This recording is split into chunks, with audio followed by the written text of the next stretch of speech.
Brazil ভক্তরা ভাবুন তো, 5 বারের বিশ্ব চ্যাম্পিয়ন ব্রাজিল আজ পর্যন্ত নরওয়েকে কখনোই হারাতে পারেনি।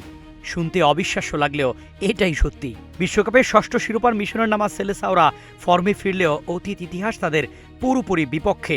অতীতের সেই চেনা ভূতকি এবারও তাড়া করবে সেলেসাওদের।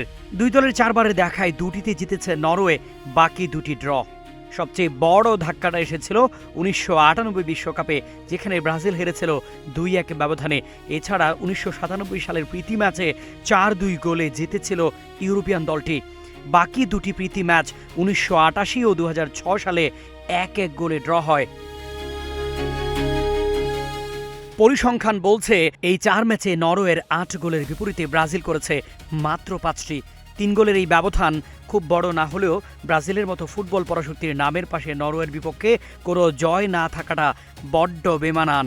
হাইপ ছড়ানো এই ম্যাচ নিয়ে নরওয়ে শিবিরে মিশ্র প্রতিক্রিয়া।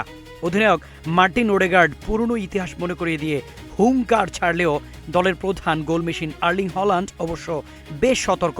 ব্রাজিলকে সমীহ করে আর্লিং স্পষ্ট জানিয়েছেন, এবার নরওয়ের জয়ের সম্ভাবনা খুবই ক্ষীণ। তবে গোটা পৃথিবীজোড়া সেলেসাও ভক্তরা এখন তাকিয়ে 6 জুলাই মধ্যরাত ঠিক 2টায় মাঠের মহারণে।